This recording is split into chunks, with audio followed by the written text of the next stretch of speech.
Hi, I'm Ron Vanderheiden. Today I'm going to be tying one of my favorite winter crappie jigs. I call it the Godfather. I should probably stick some cotton in here and say, make them an offer they can't refuse. This fly seems to get bites when other flies don't. And we'll talk about it, what properties this jig has to entice a bite, and why it's designed specifically for winter, or especially in the winter time. So with that, no further ado, we'll get into it. My name's Ron Vanderheiden. Been a professional fly fisherman almost my entire adult life. I got into the industry backwards because all my friends were guides or authors. They worked for a living. They worked hard. Nobody works harder than a guide for fishing. They usually love it because they love guiding.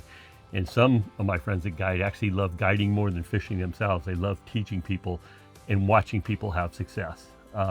With that in mind, I got in because I could cast a fly rod a country mile. I'd go to the sports shows like everybody else. They'd have the pros up there, and then they'd let the consumers come up. And as a young man, I'd get up there and cast, and my fly line would go over the casting pond, out the door, and into the parking lot. And I literally have every rod company in the world there shoving cards in my pocket saying, please cast for us. Age 16, I was able to throw a full double taper fly line with my hand in a cotton glove. No rod, just I could throw it out. So I could cast far. Now I did learn how to fish, despite myself, just by rubbing elbows with many of my friends now that are some of the best world-class fishermen in the world. And they, like I said, despite myself, I learned how to fish. And I learned how to fly tie. I started tying when I was about 10 or 12 years old. And a young adult, I took a class from Andy Pouillon, a legend in fly tying. And basically, I found out everything I knew was ass backwards and wrong. So he showed me how to tie, and ever since I've been tying. And for the last 30 years, been tying as a professional for shows and demonstrations, etc. So anyway, this is one of my favorite flies. It's I call it the Godfather. Give them an offer they can't refuse, and that's what this fly does. It entices bites all throughout the winter, and we'll talk about the properties of this fly. So this is a 36-ounce jig that I'm using, a fairly light jig, a fairly small jig. A lot of people get into the quality of hooks. I don't think that's necessary with crappie. My personal opinion, all the crappie I've caught, they're panfish. They fight, but they don't fight super hard. They're nothing like saltwater fish. And in the freshwater, you can bring them up to the surface fairly easy and get them right to the boat. Now, if you're going after monster crappie, you're looking to catch a record or a trophy for a lifetime. You're going to Clear Lake in California, where they average I've caught them 2 and 3 pounds there. So that's the average. Well, not the average, but it's not uncommon to catch them there. I think the lake record is a little over 4.5 ounces. It's a huge fish, and so people come from all over the U.S. to fish Clear Lake in the spring because you can catch some absolute monster crappie. If you're not doing that, just any hook, a sharp hook, decent hook will do for you for crappie. They're pretty easy to hook up. And you don't need a strong, they even tell you they call them paper mouths, because if you fight them too hard, you'll pull the hooks out. So you don't need a hook to withstand that too much. You're gonna pull them in. Again, if you're going for trophy fish and that's your goal, get a quality hook. ONR, Gamakatsu, any of those really top quality hooks, those will have real good metals in them, and they will hold up, and they're razor sharp. So anyway, this is a fairly inexpensive. We're gonna get on with the jig. The materials I'll be using today are toothpicks, a bobbin, and I'd show you the label, but on the green screen I don't think it'll show up. So it's 210 Danville flat wax nylon. Chopsticks, toothpick, pair of forceps, some scissors, Softex. I'm going to change your life with Softex. It's amazing material. We're going to use some permanent markers. I got some white marabou that we're going to be tying with today. The other material is John Romer's. This is a Arizona fly tying. He makes a bronze peacock, and today we'll be using the peacock. And this is John Romer's Mega Semi-Seal. Great tying material. And then the bulk of our material will be coming from these two, which is Ice UV dubbing from Hairline. And we also got the Ice UV Hot Pink.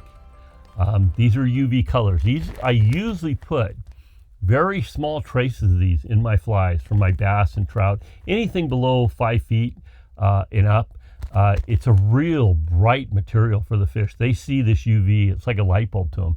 And I think too much of it can actually spook them, at least in my experience. Just a little bit is enough to just bring them in from a long way to come and crush your lure. On the other hand, we're going to be tying solely with this today for the most part, and because we're fishing deep water. It's in the winter. The water could be stained due to some runoff. We're fishing 18 to 20 some feet of water.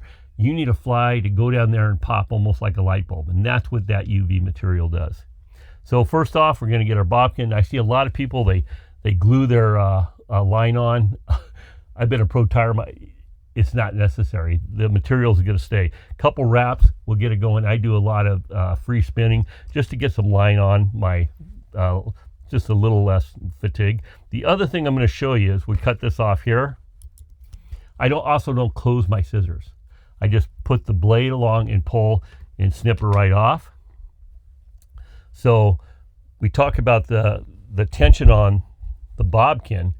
I take the line and wrap it around 2 times, and it gives me a really good tension. You can lighten it up by less, and then you have it straight through, it's even less. But I like to flip it around. The one advantage with doing this, when you do this, you can actually even go back here to the hook, and I push it forward with my tip of my nail, and you can actually just have it trace all the way around. The other thing is when I'm tying, when I'm getting the tying going, I'll use this chopstick as an example. My line angle stays from out here up and down. When I get back here, it goes like this at this angle, like almost a 30-degree angle, because I want to avoid that tip of the hook. If you hit the tip of the hook, you'll pop your line, and you'll learn quick not to do that. So angle your line when you get back here.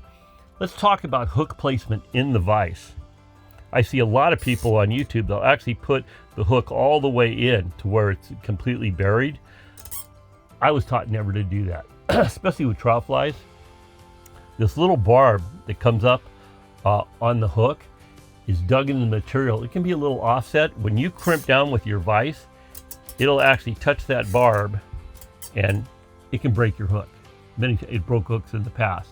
So for me, so with that in mind, I was told always to have the barb out of the hook. The other advantage with the barb being out of the hook is your tip of the hook is out there. You will snag your finger, you will bleed all over your flies. I think it helps with the fishing. But all experience, you will learn not to stab your fingers with the hook.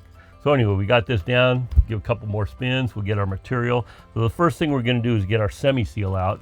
And today we're gonna be using the olive semi-seal. We'll take it out of the pack, just a small amount.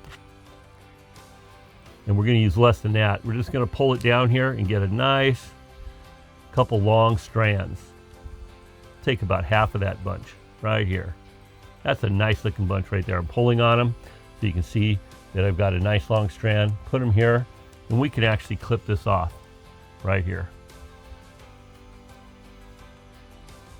When I cut, I almost always cut at an angle because it actually lays down on the shank better. And I've heard people, they talk about putting Sally Hansen on. My thread does not twist or spin.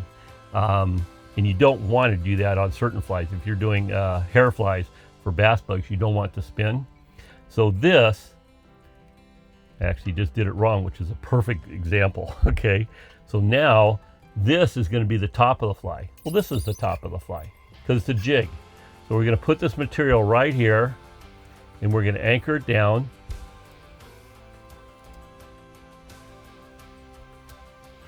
And that material is going to lay right on the bottom of the hook from the jig side, but when we put it in the fishing position, it will actually be in the up position. So we get that thread there, we'll roll it over, so now that's on the bottom, which will be the top when we're fishing. We can put our semi-seal away.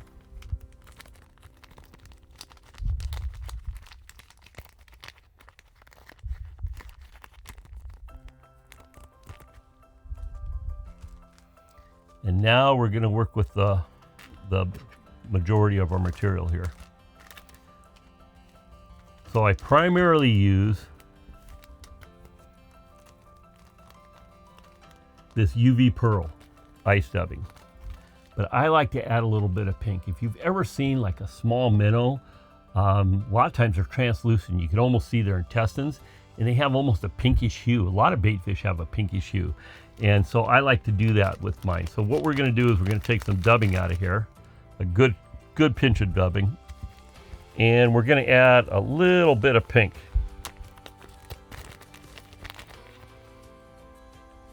Small amount of pink. It'll actually spread.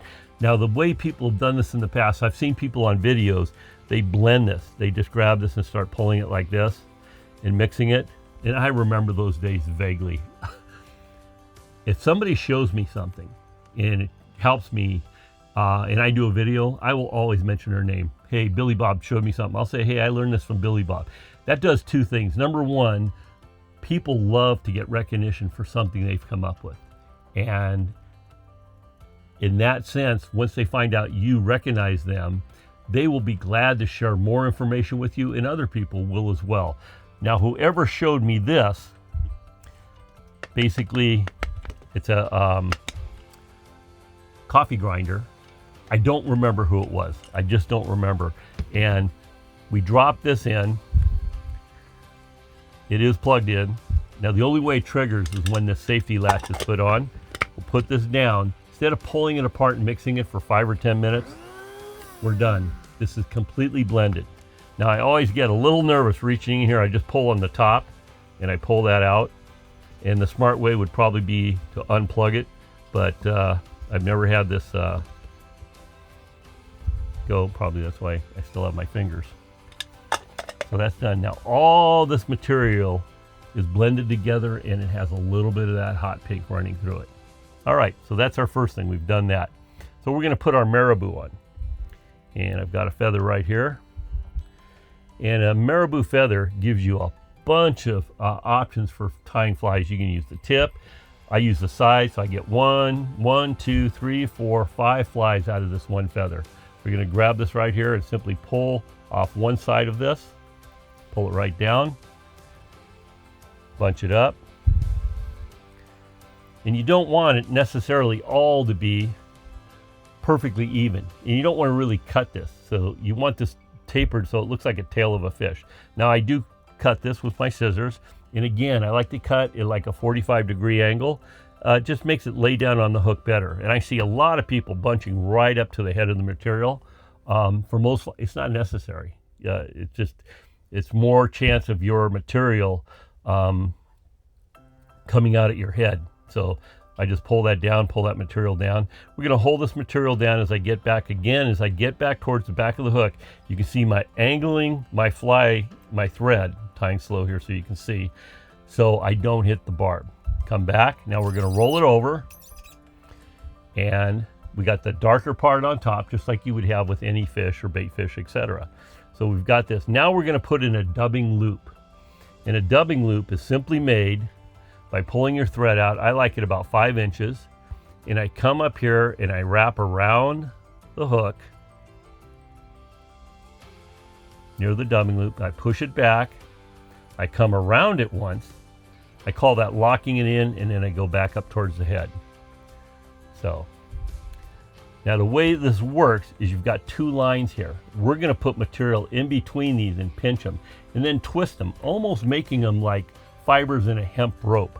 So we're going to put on our forceps. You can buy a dubbing tool. They work just as well, but this works just as well, and I always have forceps with me anyway because I have them for my other fly time.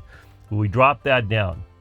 Now I want 3 bunches, basically the size of my thumbnail. There's one, there's another one, and one more. So I got 3 little bunches of material. I pick up my forceps. I put my finger in between the dubbing loop, and I push this between both lines, and I slide it up. I take the next little bunch, between both lines, slide it up. In between both lines, slide it up. So now I've got this material stacked between the 2 lines. Now it's pinched together, and all I do is I simply spin the forceps Let's see if I can do it without hitting my bobbin as it spins. And it twists this dubbing loop up. So now this actually becomes part of the thread. And we'll just hang this right here. Now we're going to get to Softex. And I want to talk about a resource for all of you fishermen. There's a videos on YouTube called the Crappie Connection. And I believe it's a podcast, but they also film it when they do the podcast. And Brad Chappell is the host that basically runs the Crappie Connection videos on YouTube. And if you ever see Brad Chappell, because you might meet him before I do, shake his hand, and shake his hand till it comes off. This guy really gets very little credit. A lot of people have watched the show and they don't even know who the host is, because he just plays a real subsequent role. He doesn't try to be the star. He basically brings on other people and pumps them up as stars. He's an excellent fisherman, extreme pro on his own side. He's a guide, but he brings on guests and basically fronts them up as to be the superstars. Brad Chappell, my hat's off to you. The guy does a great job. He's giving us as fishermen tons of resource. And a couple guests he had on a video was Eric Massey and Jim Churchill. Now, Jim Churchill tied professionally for years trout flies, which is really intricate. And they talk about it's a basic jig tying show is what they're talking about, is tying jigs. And they have a little bit of mystique in there. They said, oh, it seems difficult, hard. Yeah, I guess if you didn't know anything about tying, fly tying or jig tying, it could be hard for you. But there's so much good resource out on YouTube that'll show you how to tie. And hopefully some of the tips I'll show you today will make it easy for you. And you're going to tie some great jigs. So let's talk about crappie jigs in the tying world. They're about as basic as it comes. There's not a lot to a crappie jig. This is a size 1/32, which this is a small jig, as jigs go for most crappie jigs. This is a size 18 PTB headed Sawyer, and I'll put it right here. And this is what fly tyers tie all the time. It has a tail. This is size 18. Look at the different size between that fly and this jig. This fly and this jig. Size 18. It has a tail. It has a rib, thorax, and abdomen. It has gills. It has legs. We have a bead up there. We have all these aspects that are in a fly, and the proportions have to be fairly exact to attract the fish. This is a little swimming aquatic fly. It's not a great swimmer. It's probably marginally better than a mosquito larva. They wiggle in the water. But this is what kills trout. This is probably one of the most effective flies that have ever been created. Or this pheasant tail is one of the most effective flies in trout fishing. In fact, you can go into any fly shop and you can ask for 3 names. You can say PT, which abbreviates pheasant tail. You can ask for a pheasant tail, or you can ask for a Sawyer. Frank Sawyer was the creator of this. And I actually saw some of his original Sawyers or pheasant tail flies created in England, and they are garbage by today's standards. But he came up with the materials, the pheasant tail and the copper, that's on these flies that basically changed fishing for fly fishermen forever. So anyway, that's how small we get into fly tying. It takes a certain amount of skill to tie these. Jigs are easy. Do not get intimidated with a jig. Within 1 week, you will be tying jigs as good as anybody out there. It's a real easy skill to learn. So with that in mind, we've got our dubbing loop. We're going to talk about Softex. And I mentioned that Crappie Connection. They have these fly tyers, and they always talk about Sally Hansen and gluing them down. And I actually watched the video the other day where a guy says he doesn't put any glue on his flies. No glue. He doesn't want any smell, any ointment. And I went through that stage when I was younger in fly tying. And if that's the way he wants to tie, that's the way he wants to tie. I found out my flies that I put together without any glue, they last 25% as long as my flies where I basically bond them. Actually 50%. And then when I started using Softex, it was only 25% out of 100%. This will make your flies last forever. So what happens is when you glue them, there is no smell. All these glues dry. This is a harder finish. Probably the hardest finish you'll ever get is an AC glue. It actually dries in crystals. And when a fish bites or when they move, they actually can cut your thread. So it's kind of an undesirable material that's going to take a lot of abuse because it doesn't take flexing at all. Sally Hansen has a small amount of flex, but it dries with a real shiny, hard surface, which is great for nice little glassy bead heads that you want to finish your fly with if you're looking for looks. Softex, on the other hand, has almost a rubber silicone type feel when it dries. So it's still soft. So when fish bite it, especially if you're using bigger lures like saltwater, it actually feels real. Is one of the attributes. The other thing with this is it has the ability to just absorb into material, threads, whatever, it goes deep in there, and it bonds them. And the only way you're going to get this material off is if you take a razor blade and start cutting it. If a fish cuts the thread with the teeth, the fly still stays together. John Rozanich, a friend of mine, also a professional fly tyer. Hope to have him on my site tying up some flies for you guys because he's a world-class tyer. But this Softex basically puts a bonding agent on your material that just holds it forever. And then you can see a lot of people will spend a lot of money on bobkins and real fancy stuff. I use a toothpick. Readily available, get them anywhere, dip it in, and we're just going to coat the body of the fly. So when we put our material on, it just bonds great. Now, is Softex the perfect material? No. There's always pros and cons with anything. Bonding agent, holding your flies or lures, jigs together, nothing better. Absorption, I don't think there's anything better. I've even repaired waders on trips with this. So it's a fantastic, it's not recommended for that, but I've done it because it works. The negative part, you got to be really cognitive of where you get your glue on your lid. If you get your glue up on your lid, this glue, the lids will dry and you'll basically be using a pair of channel locks to take it off. That's one of the drawbacks. People complain, oh, I can't get my lids off anymore. You got to make sure you keep your lid clean from the Softex itself. The other thing is it evaporates really fast. You don't want to be using this in a closet because it'll probably burn up all your brain cells. I don't know what's in this stuff, but it's pretty dynamic. So you want a good ventilated area whenever possible and not a small space. And don't pour it in a bag, if you know what I'm talking about. So a paper bag. With that in mind, the other negative thing is it evaporates fast. So as soon as you're done, put the lid on. I see a lot of people that get down to here and they complain, oh, my Softex is all kind of dried up and pasty. And they complain, that's liquid gold. There's certain flies that we use that thicker Softex on that is like gold. You'll never get a product on the market like that. So this is fantastic for that. So I use Softex. We've got that on the material. Now we're gonna just start wrapping. Oh, my dubbing loop came off, but that's okay. We're just gonna put it back on. Give it a little twist so it holds. We pull our marabou down and we're gonna wrap our chenille, which we just made through a dubbing loop, very similar to a chenille. We're gonna wrap our body material all the way to the head. It's grabbing that Softex. Now when I get here, I wrap my bobbin around, I wrap it again.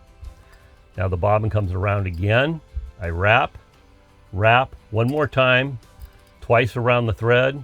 1, 2, it's bonded. Now to cut this, I don't even use scissors like this. I just put the blade up, pull tension, slide it, comes undone.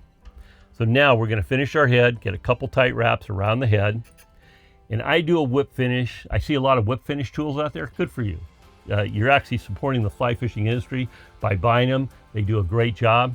I was taught with 2 fingers, I put them up against the back of the line, turn, and then we go around the fly, just like that. Hold here, pinch, boom, perfect fit whip finish. To do that in slow motion, 2 fingers up against the back of the thread. I rotate down. I just basically turn my hand down. Now there's a cross. That goes right to where I ever want my, and I can actually layer one on top of the other or forward taping them to make a really good knot. Get it down, pull it down. This flies down, but I'll do it one more time so you can see. That's a 3, so I've got a total of 9 whip finishes on that. It's down. Now to get this cut, we're gonna come right up here. Now I still got wet Softex there, so this fly is gonna hold together forever. If you wanted to make a little extra strength in there, we'll take our Softex off, take our bodkin, which is our thread, and just get a little small drip and put it right around that head. That fly will not come apart. Now let's talk about the attributes of this fly, and it's almost complete. It's not complete, but it's almost complete. This material here is UV. When it hits the light, I think I have a UV light around. Here we go. When it hits the light, it just explodes with color. And the fish see this. They see UV. We don't see UV with the naked eye. So with this in mind, this goes in the water and it explodes. It looks like a light bulb down there, 20 feet, 18 feet deep. I think it would be, personally, I think it would be too bright in shallow water. Maybe they'll hit it out of anger or aggression, but for deep water, this is your ticket, tying with UV dubbing. Now, there's one more thing we can do that I do with all my flies, and this is actually, got to remember, the jig top is the hook. I use permanent markers. I first came up with permanent markers doing shows. John Rosanish, Dave Hickson, two legendary fly fishermen, took me down to Baja, showed me the ropes down there, taught me how to fish it. And I used to go down with different sizes of clouser. Bob Clouser came up with the Clouser minnow, which is by far the best fly. If somebody said you need to feed your family, you get one fly the rest of your life. If any fly fisherman or any fisherman tells you anything other than a Clouser fly for fly fishing, they're lying, or they're trying to pump their own product or maybe sell you something in the shop. A Clouser is drop dead the most effective fly that's ever been invented, especially in saltwater, but even in fresh, all the way around. So with that in mind, I used to go down with different sizes, because you want different sizes when you're fishing to make sure you have the right bait fish. And you also want different colors. Now, normally chartreuse and white is our go-to. One year we went down there and all they wanted was pink and white. So we had pink and white. And one year we went down, they wanted a root beer color. That's what they wanted. And I used to go down with hundreds of flies tied in all these different sizes. I go, what the heck? I found out I get some permanent markers in all my flies. I go down with, like, if I'm saltwater trip for a week, I'll bring out 60, 80 Clousers, because I catch fish all day long. You go through flies and then people, you end up giving them to friends. And then I take my permanent markers and coat them. There's chartreuse in here, right here in this bag. This chartreuse right here, you hit that, you got chartreuse and white. You just coat it wherever you want it. With some of my flies, you can put dots and make them look like little trout, little bass. It's unbelievable. Now, these will bleed more than your dyed materials. If you got a material that's actually commercially dyed, it holds up a little better. But that bleeding where it fades out, I think actually looks more lifelike. It's super effective. And then if you get back to camp, the fly is dry, you want to touch it up, you touch it up. This is one of my favorite colors in all of fly fishing. It's mauve. It's kind of a purplish pink. This was turned on to me by Jay Maricucci. He does his striper flies in this. Once Jay told me that, I started putting it on my striper flies. I've never looked back. It is the color for stripers. But I do it on a lot of bait fish. This is the same color on the side of a trout, etc. You just put little dots. So we're just going to draw the top from the actual hook here, from the eye. That's the top of the fly. We'll just go across here and we'll do a little strip of mauve. And I like a little dark in that, so I'm going to put a couple little dots, just little things of green right there. So this is what that fly looks like right there. And I'm actually going to test it. And the way I like to test my flies, and I like to get them in water first, is we'll put them in water, and I'll get my forceps.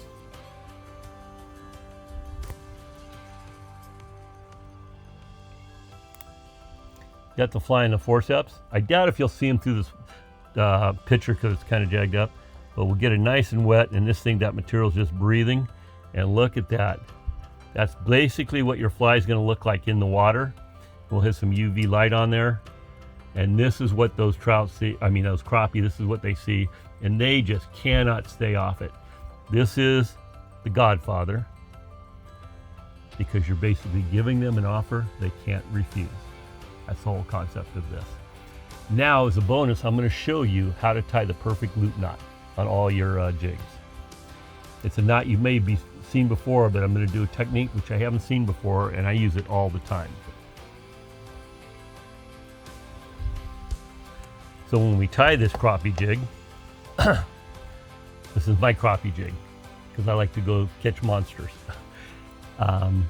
This is a saltwater jig that we're going to tie on, and we'll get our line out. And this is just so you can see how I tie the knot a little easier. We'll get our jig, put our line through, and I like to pull a generous amount It can be anywhere from 5 or 6 inches. I see a lot of people, they tie their knots, they're trying to save every inch of line. Why do that? Why go through the headache? So I get it fairly big and easy. It's just material I'm going to cut off. And then I basically put it through 3 times. So we'll put the jig through. There's once.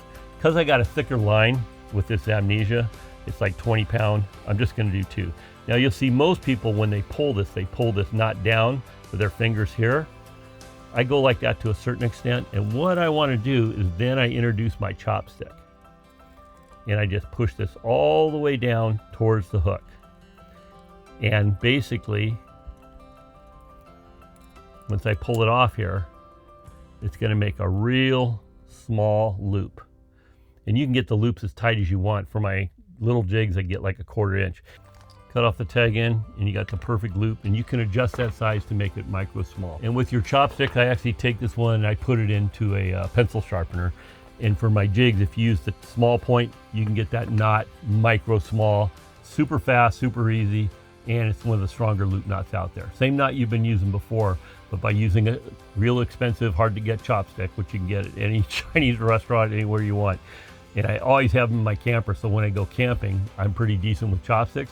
I eat my meal, boom, they go right into the fire and they're gone, they're down to dust, and I figure it's environmentally a good option. So with that in mind, there's your loop knot, fast, easy, and you can make your loop small. If you've enjoyed the video, the best way to say thanks to anybody out there that's doing videos, like Brad Chappell, myself, hit the subscribe, hit the like button, thumbs up. You can hit the bell icon to get notified for additional videos. If you go to my site, it's actually at Van Sporting on YouTube. But the easiest way to find my videos is to look up a video called I hope you're not opposed to hunting, How to Hunt Pheasants with a Bow. How to Hunt Pheasants with a Bow. You'll see a big pheasant with a pink arrow in it. That's my movie, kind of #1 in the world on YouTube at least. And I have almost 12 million views. So once you get to there, you can watch the video if you want. We put the whole video up as a thank you for my viewers over the years. So you got the hunting aspect, the training aspect, you got the cooking aspect, which is worth its weight in gold. And then I actually have the fletching aspect. So the movie that we used to sell is broken down into 4 parts. It's free on YouTube. In addition to that, you can go to all my fishing ones. I got crabbing videos I do in Oregon where I catch, a couple hundred crab a day, keep getting my 24, culling through the crab. Pretty exciting videos on crabbing. And as far as fishing goes, I do a lot of fishing videos, and I have one that's called The Perfect Boat. And it's basically between small aluminum boats, kayaks, and canoes. And I'll show you what I chose, what I think is the perfect boat, at least for me. And I can go anywhere, catch fish, really accessible. And I described that in the video. So you can see all the different videos and find other fly tying videos hopefully in the future. Thanks for watching.